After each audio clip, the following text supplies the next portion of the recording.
Welcome to African Folktales by Eri. Please don't forget to hit the like button and subscribe for more interesting stories. Also to share with friends and family. Now, sit back, relax, and let the story begin. In the bustling city of Lagos, where modern skyscrapers rose alongside ancient baobab trees, stood the prestigious University of Lagos. The university grounds boasted a harmonious blend of colonial architecture and contemporary African design, featuring lecture halls adorned with murals that told stories of the land's rich history. Students from diverse backgrounds flocked to this institution, all pursuing knowledge and a brighter future. It was orientation day for new students, and the air buzzed with excitement and nervousness as young men and women from across the country gathered in the Great Hall. Among them were three individuals whose lives were about to become intertwined in ways they could never imagine. Victor Williams sat quietly at the back of the hall, his eyes focused on the pamphlet in his hands. He was a tall, slender young man with keen eyes that reflected his analytical mind. Hailing from an average family in the eastern part of the country, Victor's parents had saved diligently to provide him with a decent education. He had always been fascinated by computers, and studying computer science at the University of Lagos was a dream come true for him. A few rows ahead sat Funmilola, a young woman whose beauty was matched only by her intelligence. Her braided hair was neatly styled, and she carried herself with quiet confidence. Like Victor, Funmilola came from a middle-class family that placed a strong emphasis on education. Inspired by her grandmother, who was a traditional healer in their village, Funmilola decided to study pharmacy. The third individual was John Okoro. His worn-out shoes and slightly oversized shirt couldn't obscure his bright smile and determined spirit. John's father was a schoolteacher who firmly believed that education was the key to breaking the cycle of poverty. Despite financial difficulties, he did everything possible to ensure his son could attend university. John also chose pharmacy, seeing it as a pathway to a stable future. As the orientation continued, the dean of students encouraged the newcomers to mingle and form study groups. University life is not just about individual achievement, she said, her voice resonating throughout the hall. It's about community, collaboration, and lifelong friendships. Taking her advice to heart, Victor approached a group of students discussing the campus facilities. Among them were Funmilola and John. They introduced themselves and discovered that they lived in neighboring hostels. "I'm studying computer science," Victor said, his passion evident in his voice. "I believe technology is the future of Africa." "That's fascinating," Funmilola replied. "I'm in pharmacy. I want to bridge traditional medicine with modern pharmaceutical knowledge." John nodded enthusiastically. "I'm in pharmacy too. Perhaps we could study together sometime." That casual conversation marked the beginning of a friendship that would withstand the test of time, betrayal, and reconciliation. Little did they know that their destinies were being woven together by the ancestors in the great tapestry of life. As the weeks turned into months, Victor, Funmilola, and John became inseparable. They created a study routine that accommodated their different courses. In the mornings, they would meet at the university cafeteria for breakfast before heading to their respective lectures. Evenings were spent in the library, where they helped each other with assignments and projects. Their friendship extended beyond academics. On weekends, they explored the city of Lagos, discovering hidden gems like the ancient market where traders sold everything from colorful fabrics to exotic spices. They visited the Museum of Cultural Heritage, where they learned about the rich history of their people. They even attended the annual Lagos Festival, celebrating with music, dance, and food. One evening, as they sat under the great Iroko tree on campus, John shared his dream of traveling abroad after graduation. "My father always says education is the key that opens doors," he said, looking up at the stars. "I want to gain international experience and bring that knowledge back home to help our people." "That's a noble dream," Funmilola said, squeezing his hand encouragingly. "I believe you'll achieve it." Victor nodded in agreement. "And when you do, we'll be here, cheering you on."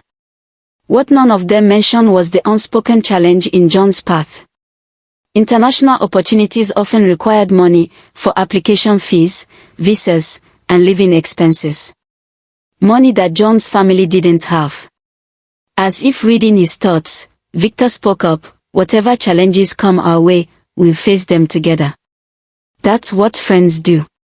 Their second year at university brought new challenges and deeper bonds.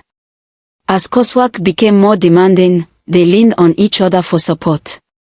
When John struggled to pay his tuition fees, Victor and Funmilola pooled their resources to help him. They didn't see it as charity but as an investment in their friend's future. "You would do the same for us," Funmilola said when John tried to refuse their help.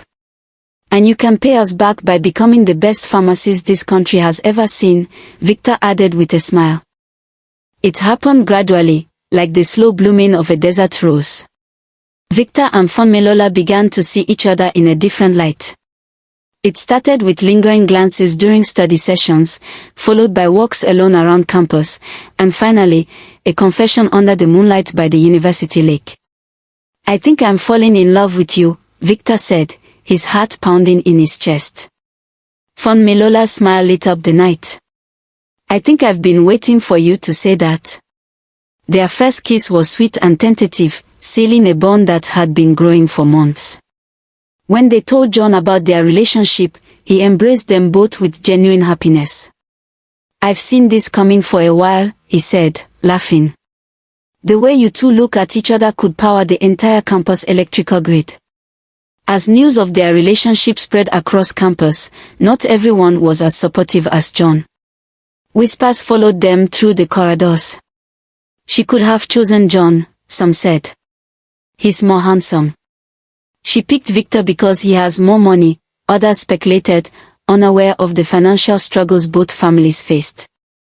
These rumors reached John's ears, but instead of breeding jealousy, they strengthened his resolve to protect his friend's happiness. When a group of students made snide remarks about the relationship in his presence, John confronted them. "True friendship celebrates love, not envies it," he said firmly. Victor and Funmilola found each other, and I found two people who would give their last kobo to help me. "I'm blessed, not cursed." His words silenced the gossip, at least in his presence. And so, their friendship continued to flourish alongside Victor and Funmilola's romance. They studied together, laughed together, and dreamed together. "When I look at you two," John said one evening as they sat in Victor's room planning for the upcoming exams, "I see hope. Hope that genuine connections can exist in this world of hustle and competition." Funmilola smiled, resting her head on Victor's shoulder.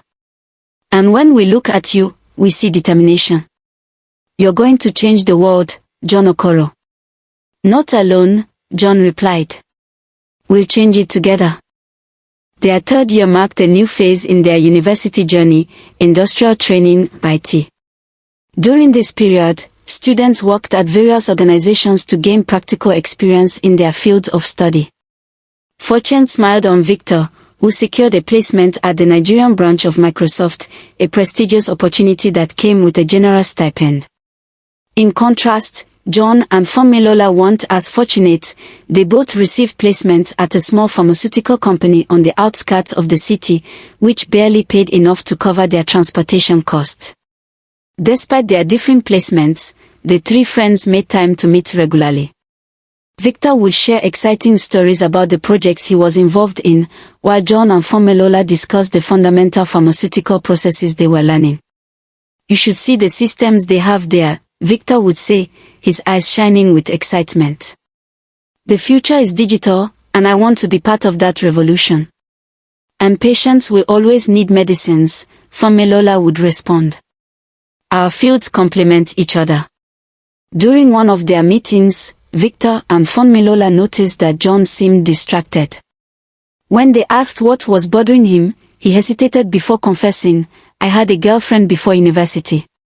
She left me for a richer student, saying she couldn't build a future with someone struggling to pay school fees." Funmilola reached out to hold his hand. "Her loss, not yours," she said. "Exactly," Victor agreed. You deserve someone who sees your worth beyond your finances. John smiled, though it didn't quite reach his eyes. That's why I'm focusing on my studies. I want to travel abroad, gain experience, and prove that I can succeed despite my background. From that day on, Victor and Funmilola occasionally tried to introduce John to other girls, but he always declined politely. His heart was set on his studies and his dream of international exposure. Meanwhile, unbeknownst to the three friends, destiny was preparing to introduce a new character to their story. In the university library, a young man named Olayinka sat quietly, observing the students around him. Olayinka Adekola was not your typical student. As the heir to the largest pharmaceutical company in the country, he could have enjoyed a life of luxury and excess. However, Olayinka had different aspirations. He wanted to build revolutionary computer systems that would rival global giants like Microsoft and Apple. Against his uncle's advice, he enrolled in the computer science department, choosing to live like an ordinary student to focus on his studies. One day, while Funmilola was studying in the library, Olayinka noticed her. He was captivated by her concentration, particularly the way she frowned slightly when puzzling over a complex concept. Without realizing it, he found himself watching her over several days, admiring her intelligence and grace from afar. One evening, overcome by a moment of impulsiveness, he secretly took a photo of her with his phone. Back at his mansion, he would look at the picture, wondering about the beautiful, intelligent woman who had unknowingly captured his attention. "Who is she?" asked a voice behind him one day, startling Olayinka out of his reverie. It was his cousin Adeshala, who had entered the room unnoticed. Adeshala was the son of Olayinka's uncle and currently managed their family's travel agency business, an empire that belonged to Olayinka following his parents' untimely death. "Nobody," Olayinka responded quickly, putting away his phone. Adeshala laughed. "I've been standing here for 10 minutes watching you stare at her picture. So, tell me, who is she?"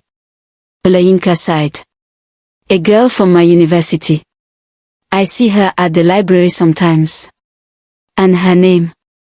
I don't know," Olayinka admitted, feeling embarrassed.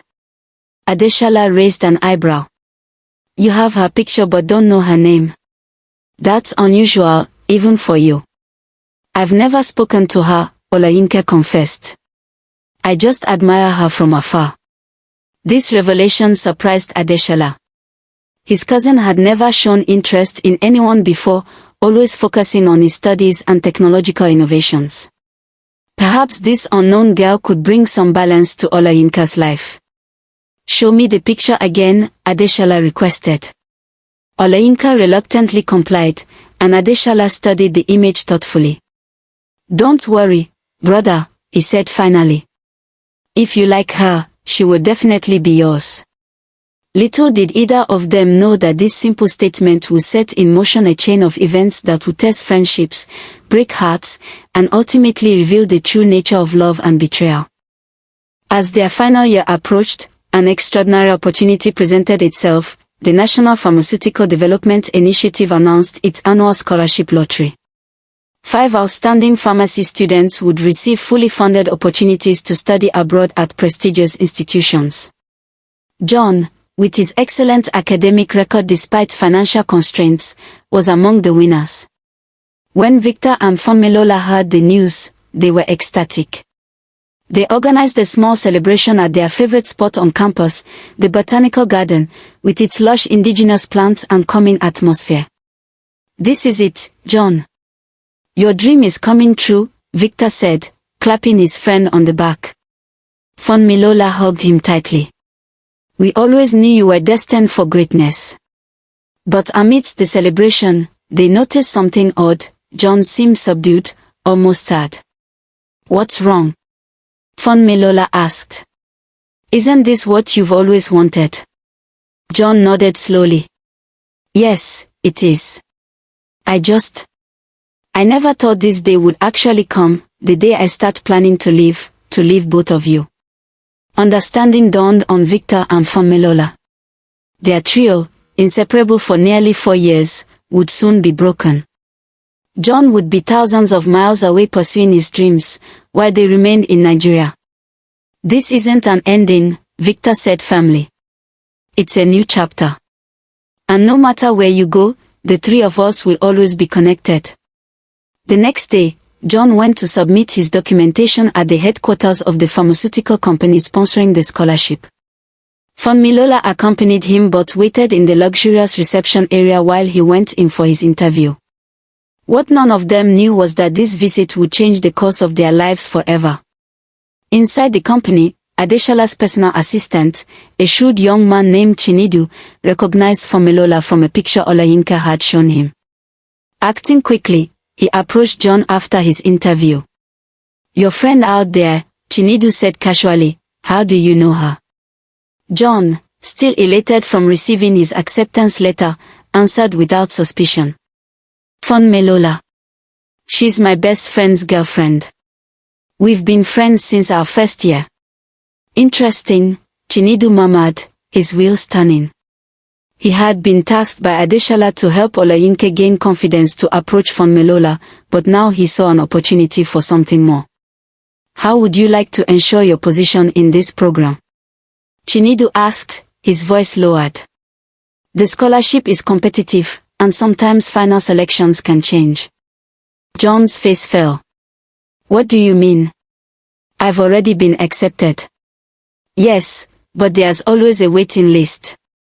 Names can be removed," Chinedu said smoothly. "Unless you help me with something simple."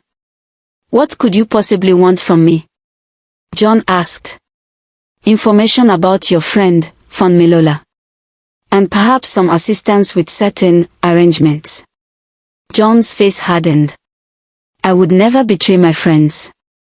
Not even for your dream of studying abroad. Think about it, your father's sacrifices, your future, everything you've worked for." The mention of his father's sacrifices struck a chord. John thought of all the times his father had gone without meals to pay for his books and the extra jobs he took to cover tuition. Seeing John's hesitation, Chinedu pressed further. "I'm not asking you to harm anyone. Just help create some doubt between your friends. A little distance so someone else can have a chance."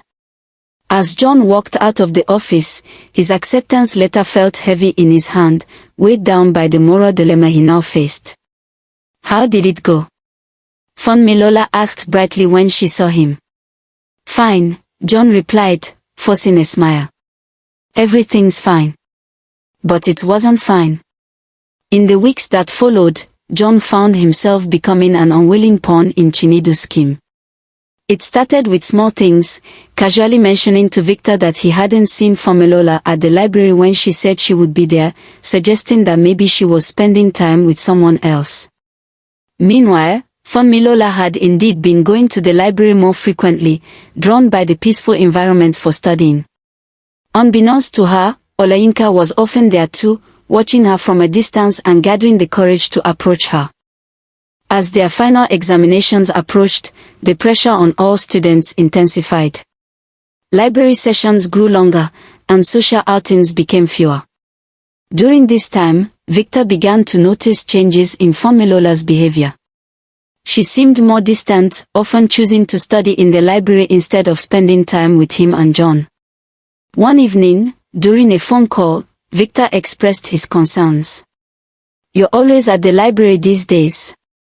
Don't you want to spend time with us anymore?" Funmilola sighed and replied, "That's not fair, Victor. I'm meeting with my project group. The final year project is crucial for my grade." After ending the call, Victor turned to John, who was sitting nearby. "She's changed. It's like she's avoiding us." John, feeling guilty but trapped by Chinedu's threats, added fuel to the fire. "Maybe she needs space. Or maybe..." He hesitated before continuing, "Maybe there's someone else." "What?" "No, Funmilola wouldn't do that," Victor said, although a small doubt had begun to creep into his mind. The departmental dinner parties for final year students were approaching, separate events for each department. Victor invited Funmilola to the computer science dinner, but on the day of the event, she called to cancel. "I'm sorry, Victor. I've been to the toilet 5 times today. I think I have food poisoning," she explained, her voice weak. What Funmilola didn't know was that John, following Chinedu's instructions, had slipped a mild laxative into her drink earlier that day. It wasn't enough to cause serious harm but was sufficient to make her too unwell to attend the dinner. Victor went to the dinner alone, feeling disappointed and increasingly suspicious. There, a beautiful young woman named Amanda approached him. "Dance with me," she invited, a captivating smile drawing him in. Victor initially declined, remaining loyal to Funmilola, but after encouragement from classmates, he agreed to one dance. As they moved across the floor, Amanda leaned in and whispered, "I know you're a faithful guy, but can we say the same about your girlfriend?" Before Victor could respond, Amanda disappeared into the crowd, leaving him confused and worried. When it was time for the pharmacy department's dinner, Victor, influenced by John and his growing suspicions, refused to accompany Funmilola. "You went to your dinner alone," he said coldly. "Now you know how it feels." Hurt but understanding, Funmilola attended her dinner with John. What she didn't know was that Chinedu had arranged for her drink to be spiked again, this time with a sedative. By 9 p.m., she felt dizzy and confused. "I don't feel well," she told John. "Let me find you somewhere to rest," he offered, guilt evident in his eyes but unseen by Funmilola in her drug state. John led her to a guest room in the venue where the dinner was held, then left, telling the staff she needed to rest. Meanwhile, Chinedu had hired an actor to pose for compromising photos with the semi-conscious Funmilola, pictures designed to look intimate but actually staged while she was unaware. When Victor couldn't reach Funmilola that night, he became frantic. He called John, who claimed he had left her at the party when she said she wasn't ready to leave yet. In reality, John had left her in the care of the venue staff, who let her rest until morning when she woke, confused and unaware of what had happened. The next day, Funmilola went to Victor's place, explaining her mysterious disappearance. "I don't know what happened. They told me I collapsed, and they let me rest in one of the guest rooms." Victor's response was cold. "Have you been to the hospital to check what happened?" "That's why I'm here. So we can go together." They visited the hospital, where the doctor found nothing wrong, declaring Funmilola perfectly healthy, leaving both of them puzzled about her collapse. 1 week after their final exams, as students focused on their final projects, Victor heard a knock on his door. A delivery man handed him an envelope addressed to him from an unknown sender. With curious fingers, he tore it open. What he found inside made his blood run cold. Photos of Funmilola with another man, both partially dressed, cuddling on a bed. The timestamp showed it was from the night of the pharmacy dinner, the night she had supposedly collapsed. Rage and betrayal coursed through him. The woman he loved, the woman he had trusted completely, had betrayed him in the most painful way possible. Every suspicious incident over the past months now seemed like evidence of her unfaithfulness. He called John, who rushed over to see the photos. John, seeing the fabricated evidence of a betrayal he had helped orchestrate, tried to calm Victor down, but his friend's anger was uncontrollable. "I'm going to confront her," Victor declared, storming out of his room. He found Funmilola in her hostel, studying for their final project presentation. Without preamble, he thrust the photos at her, his voice shaking with fury. "How could you? All this time, I trusted you." Funmilola looked at the photos in horror and confusion. "Victor, I don't remember this. I swear to you, I have no idea how this happened. Save your lies," Victor shouted. "The timestamp doesn't lie. While I was worried sick about you, you were with another man." "No, Victor, please," Funmilola begged, tears streaming down her face. "I told you I collapsed. I don't remember anything about that night after feeling dizzy. Someone must have set this up." But Victor was too hurt to listen. Years of love and trust had been shattered by what seemed like irrefutable evidence. "I never want to see you again," he said coldly and walked out, leaving Funmilola sobbing and bewildered. Later that evening, as Funmilola sat alone in the library, tears still occasionally falling down her cheeks, someone approached her table. It was a young man she had noticed around the library but had never spoken to. "Excuse me," he said gently. "I couldn't help but notice you're upset. Is there anything I can do to help?" Through her tears, Funmilola looked up to see Olayinka standing there, concern written on his face. There was something kind about him that made her open up. Between sobs, she told him about the photos, Victor's accusations, and her confusion about what had happened that night. Olayinka listened attentively, offering her tissues and a sympathetic ear. "It sounds like someone might have drugged you and staged those photos," he suggested. "Have you reported this to university security?" Funmilola hadn't thought of that. "No. But who would do something so cruel?" "I don't know," Olayinka said honestly. "But I do know that the truth has a way of coming to light eventually." His words offered little comfort at that moment, but his presence did. For the first time since Victor had stormed out, Funmilola felt like someone believed her. The graduation ceremony came and went. Victor, Funmilola, and John received their degrees, but they were no longer the inseparable trio they once were. Victor avoided Funmilola completely, still burning with the pain of perceived betrayal. John, consumed by guilt but unable to confess his role in the deception, maintained minimal contact with both of them. Soon after graduation, John departed for his studies abroad, carrying the heavy burden of his betrayal. Victor secured a position at a leading software company in Lagos, channeling his heartbreak into his work. Funmilola, still reeling from the unfair accusations and the loss of both love and friendship, accepted a position at a pharmaceutical company. What Funmilola didn't know was that the company that hired her was owned by Olayinka's family. After their encounter in the library, Olayinka had kept in touch, offering support and friendship during her darkest days. When he learned she was job hunting, he recommended her to the HR department without revealing his connection to the company. Years passed. Victor immersed himself in coding, quickly rising through the ranks due to his exceptional skills and work ethic. He dated occasionally but never allowed himself to fall in love again. The wound from Funmilola's perceived betrayal remained fresh. Funmilola excelled in her career and eventually became a manager.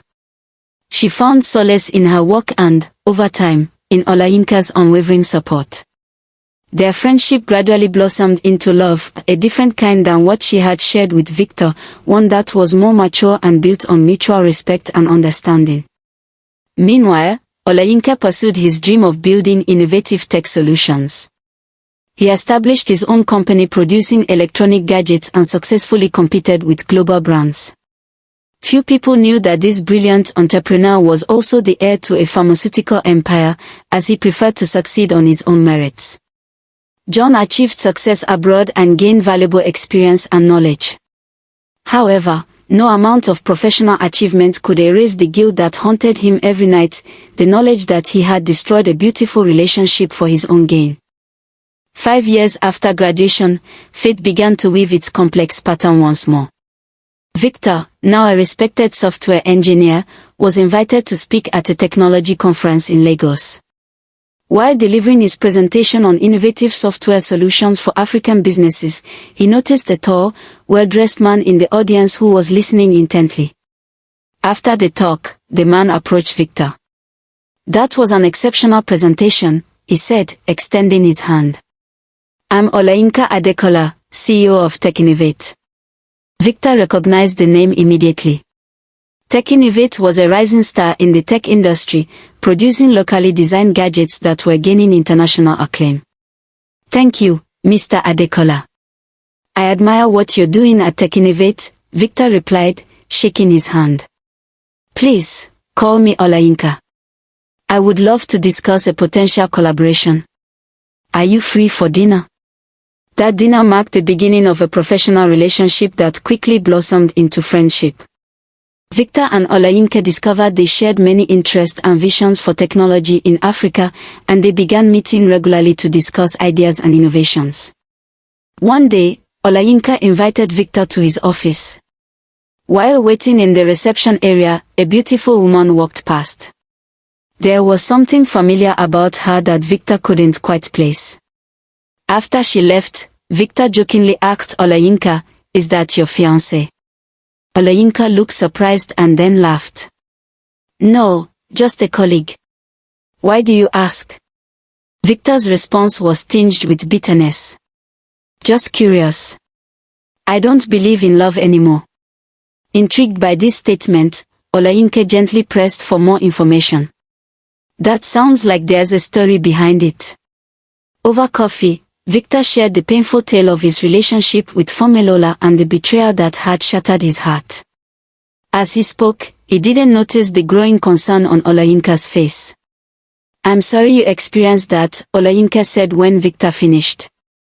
"But I believe everyone deserves a second chance at love. One day, you'll meet someone who will make you believe again." Unbeknownst to Victor, Olayinka returned home that evening troubled by what he had heard. The woman Victor had described, the one who had supposedly betrayed him, was none other than Funmilola, now Olayinka's wife of 3 years and the mother of their 2-year-old son.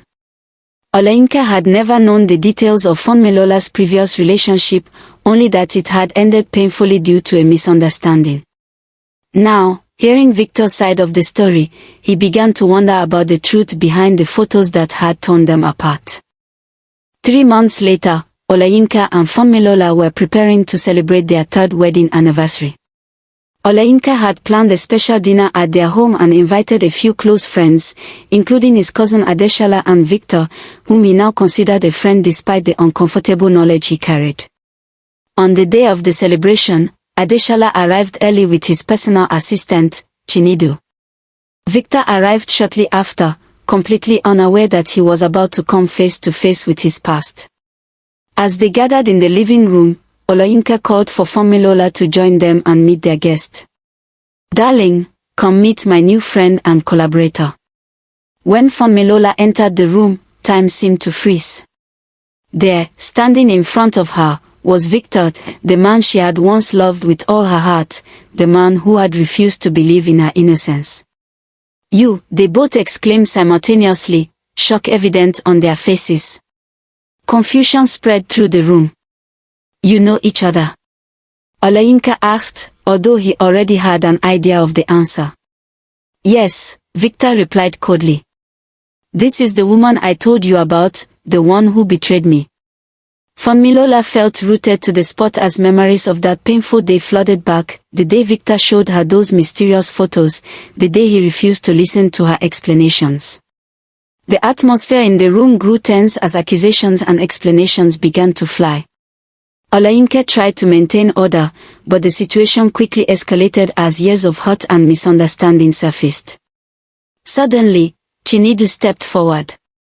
"Silence," he shouted, his voice cutting through the chaos. "It was me. I was the one who set Madame Funmilola up." All eyes turned to him in bewilderment. "What are you talking about?" Adeshala demanded, shocked by his assistant's outburst.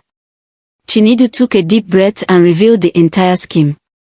He explained how Adeshala had shown him Funmilola's picture years ago, asking for help in getting Olayinka to approach her. Through his investigation, Chinedu discovered that Funmilola was already in a relationship with Victor. When Mr. John came to submit his document for the traveling scholarship, Chinedu continued, "I saw that he was with Madame Funmilola. I offered him money to create doubt between you two, but he refused." Chinedu then turned to Victor. "I threatened to remove his name from the scholarship list if he didn't cooperate. He had no choice but to agree, though I could see the sadness in his eyes." He detailed the entire plot, how John had begun planting seeds of doubt, how they had drugged Funmilola at both dinner parties, and how they staged the compromising photos while she was unconscious. "Those pictures you saw," Chinedu said to Victor, "we actually drugged her to take those photos. Nothing happened between her and the man you saw. I am very sorry. A heavy silence filled the room as the truth sank in. Victor stood motionless, the realization of his terrible mistake washing over him. For 5 years, he had harbored anger and resentment toward Funmilola, convinced of her betrayal. And all that time, she had been innocent. So I just hated you for over 5 years for something you didn't do, Victor finally said, his voice breaking. This is all my fault. All those times John was telling me different things about you, creating doubt in my mind. I should have confronted you, but I kept it to myself and started seeing every action of yours as suspicious. He walked slowly toward Funmilola and embraced her gently. Can you ever forgive me for all the pain I've caused you?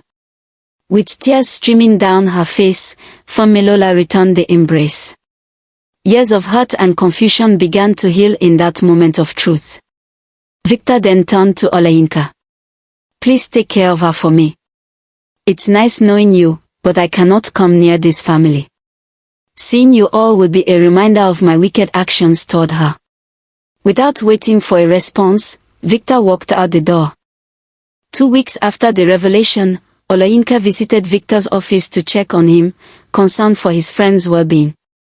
To his surprise, the receptionist informed him that Victor had resigned 2 weeks earlier, immediately after the dinner, and no one knew his whereabouts. She explained that he had cleared out his desk the following day and left no forwarding address or contact information. It was very sudden. Troubled by this news, Olayinka tried to track Victor down through mutual contacts in the industry, but it seemed that Victor had completely disappeared, cutting all ties to his former life. When Olayinka shared this news with Funmilola, she was deeply saddened. You shouldn't blame yourself so harshly, she said. We were all victims of that terrible scheme. I'll keep looking for him, Olayinka promised. Everyone deserves closure and a chance to heal. However, despite his efforts, Victor seemed to have vanished without a trace. Some colleagues suggested that he might have left the country, seeking a fresh start where no one knew his past. Life continued for Olayinka and Funmilola. Their family grew with the addition of 2 more children, and their careers flourished. Yet, there remained an unresolved chapter in their story, the whereabouts of Victor and the absence of proper closure. As for John, he eventually learned the truth from a mutual acquaintance. Overcome with remorse, he wrote a long letter to both Victor and Funmilola, explaining his role in the deception and begging for forgiveness. He revealed how the guilt had haunted him for years, affecting his ability to enjoy his success abroad. Funmilola forgave him, understanding the impossible position in which he had been placed. However, the letter to Victor was returned unopened, marked "Recipient Unknown." The Adekola mansion buzzed with activity as family members gathered for a special celebration, Olayinka and Funmilola's 35th wedding anniversary. Their 3 sons, now successful adults with families of their own, had organized an elaborate dinner to honor their parents' enduring love and commitment. As they sat around the elegantly decorated dining table, glasses raised for a toast, Olayinka looked at the faces of his beloved family, Funmilola, still beautiful despite the passage of time, their sons, strong and compassionate men, and their daughters-in-law, who had brought additional joy to their lives. 6 grandchildren completed the circle, their innocent faces shining with excitement at the celebration. Olayinka cleared his throat, emotion making his voice slightly rough. Before we toast to our 35 years together, I want to share something with you all. He reached for Funmilola's hand, squeezing it gently. 30 years ago, my wife freed herself from the guilt that she had betrayed someone who trusted her so much. On that day, the truth came to light, but that person walked out of our lives, and we never set eyes on him again. The younger family members exchanged confused glances, as this was a story they had never heard before. I believe and pray that wherever he is fine and has found peace, Olayinka continued, raising his glass higher. To love that endures, to truth that liberates, and to forgiveness that heals. To love, truth, and forgiveness, everyone echoed, clinking their glasses. After dinner, As the family moved to the garden for dessert, a staff member approached Olayinka. "Sir, there's someone at the gate asking to see you. He says it's regarding your anniversary." Curious, Olayinka excused himself and went to the entrance. Standing there was an elderly man, his hair now grey, his face lined with age but his eyes still sharp and intelligent. For a moment, Olayinka stared in disbelief. Then recognition dawned on him. "Victor," he whispered. The man nodded, a hesitant smile on his face. "It's been a long time, Olayinka." 30 years, Olayinka said, still in shock. "Where have you been all this time? Please, come in." Victor hesitated. "I don't want to intrude on your celebration." "You're not intruding. You're completing it," Olayinka said firmly, guiding him inside. As they reached the garden where the family was gathered, conversations came to a halt, and all eyes turned to the unexpected visitor. Funmilola stood frozen, her hand covering her mouth in disbelief. "Victor," she finally managed to say. Victor nodded, his eyes filled with a lifetime of regret and longing. "Funmilola, Olayinka, I owe you both an apology for disappearing the way I did." Funmilola stepped forward and embraced him warmly. "No apologies needed. We're just glad to see you alive and well." As they settled in, Victor began to share his story with the curious family. After leaving Olayinka's house that fateful night, he had been consumed by shame and regret. Unable to face the consequences of his mistake, he accepted a job offer in South Africa, where he worked for several years before moving to Europe. "I built a successful tech company there," he explained. "We specialized in pharmaceutical software systems. I named it Redemption Tech," he smiled sadly. "It was my way of making amends from afar." "Did you ever start a family?" one of Olayinka's sons asked. Victor shook his head. "No. For many years, I couldn't trust myself to love again. By the time I had healed enough to try, it felt like it was too late." He paused. "But I've had a fulfilling life in other ways. I established educational foundations that have helped thousands of students from disadvantaged backgrounds." "Like John," Funmilola said softly. "Yes," Victor agreed. "Have you heard from him?" Olayinka nodded. "He wrote to us years ago, asking for forgiveness. He's done well for himself. He became a leading researcher in pharmaceutical innovations. He's back in Nigeria now, heading a research institute." "I'm glad," Victor said sincerely. "And what about the man who orchestrated everything? Chinedu?" Olayinka's expression turned somber. "He worked for us for many years afterward, trying to make amends for what he did. He was genuinely remorseful. He passed away about 10 years ago from a heart attack." Victor nodded, taking in this information. "And Adeshala?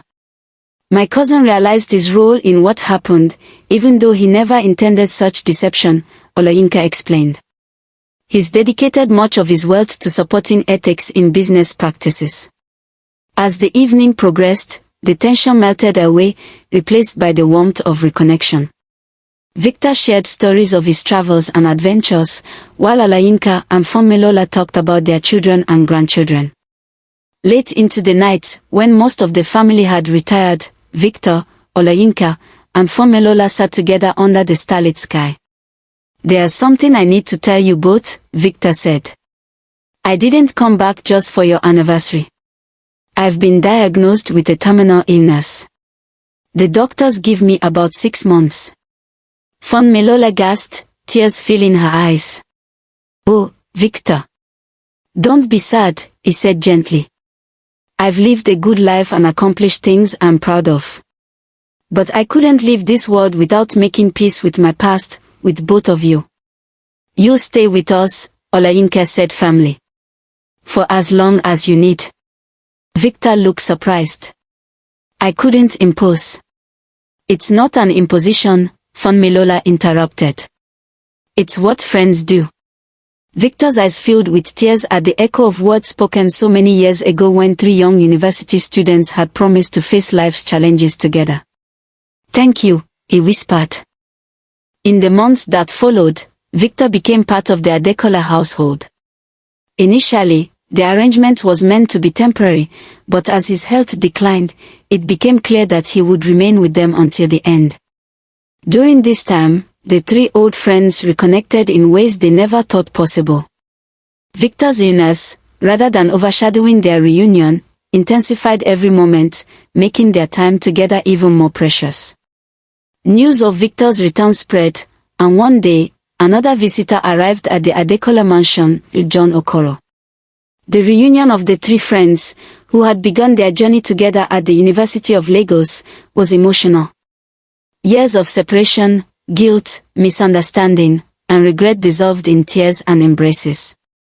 "I never thought I would see both of you again," John said, his voice choked with emotion. Let alone in the same room. They spent days reminiscing about their university years, recalling the good times before everything fell apart. They visited the university campus, which had expanded and modernized, and stood under the Iroko tree where they had once shared their dreams. "Life took us on different paths than we expected," John remarked. "But somehow, we've come full circle." As Victor's condition worsened, he spent more time with Olayinka and Funmilola's grandchildren. He told them stories and taught them about computers. The children adored him, calling him Uncle Victor and bringing joy to his final days.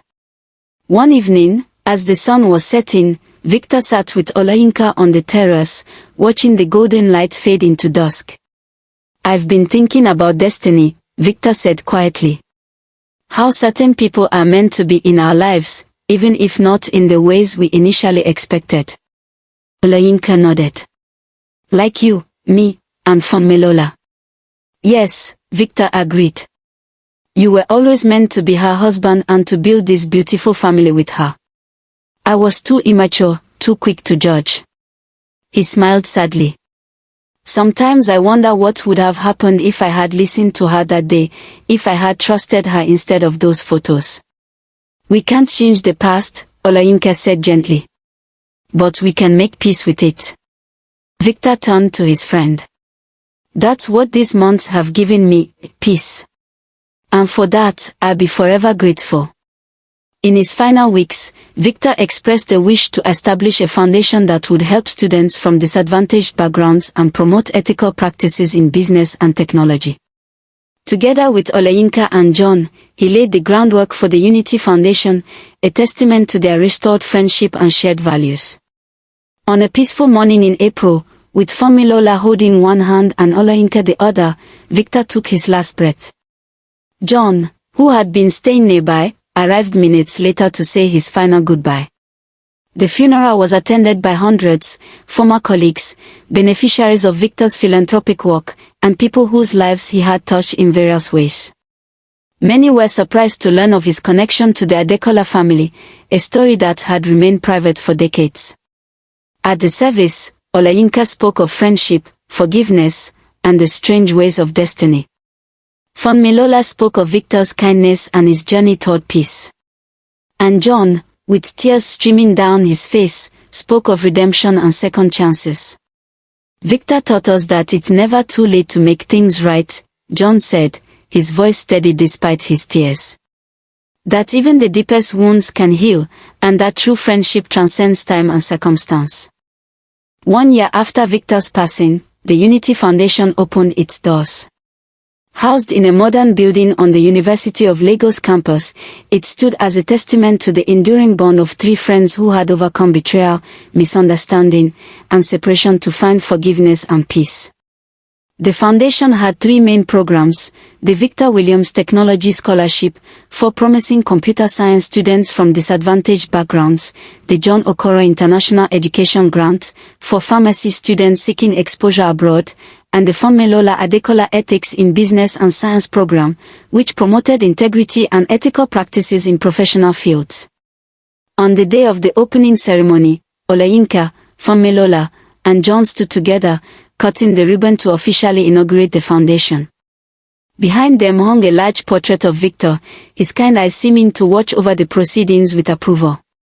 Addressing the gathering of students, faculty, and community members, Olayinka shared the story of their friendship, its beautiful beginning, its painful rupture, and its miraculous restoration. He spoke of the plot that had torn them apart and the truth that had eventually brought them back together.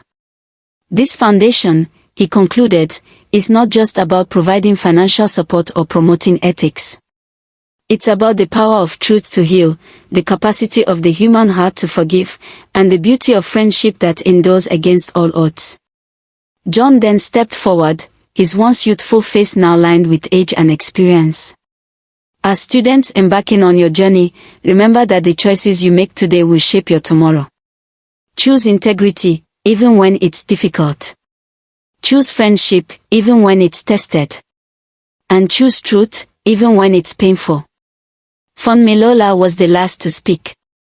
Looking out at the sea of young faces, she saw reflections of herself, Victor, and John as they had been all those years ago, full of dreams, hopes, and the belief that education would be their pathway to a better future. The ancient wisdom of our ancestors teaches us that life is not a straight path but a circle, she said. We may wander far from each other, but if the bonds are true, we will find our way back.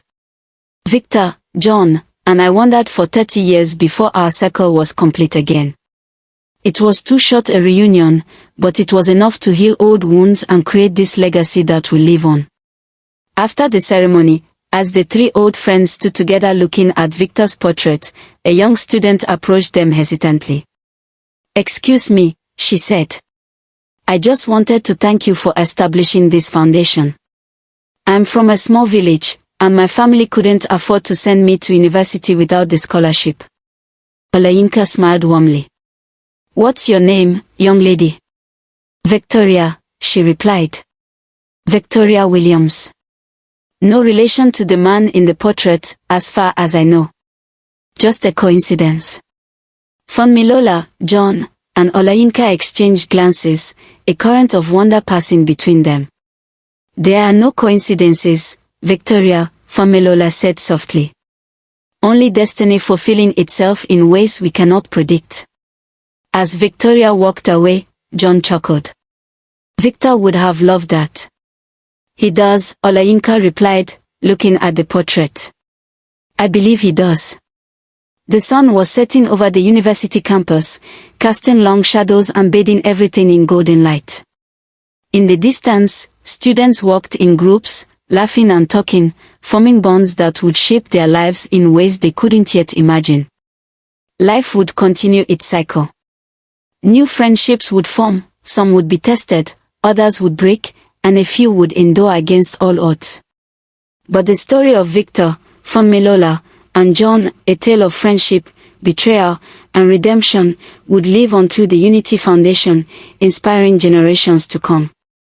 And somewhere beyond the veil that separates this world from the next, the spirit of Victor Williams watched over his friends with love and gratitude, at peace with the knowledge that though their paths had diverged, their circle was now complete.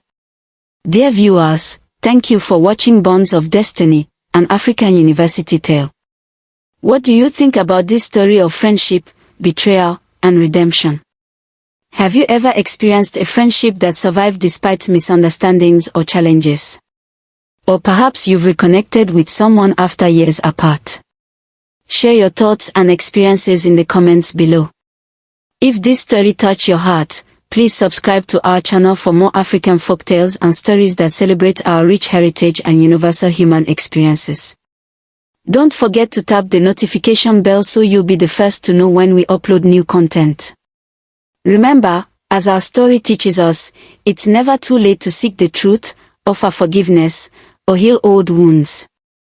Until next time, stay blessed and keep the spirit of unity alive in your hearts.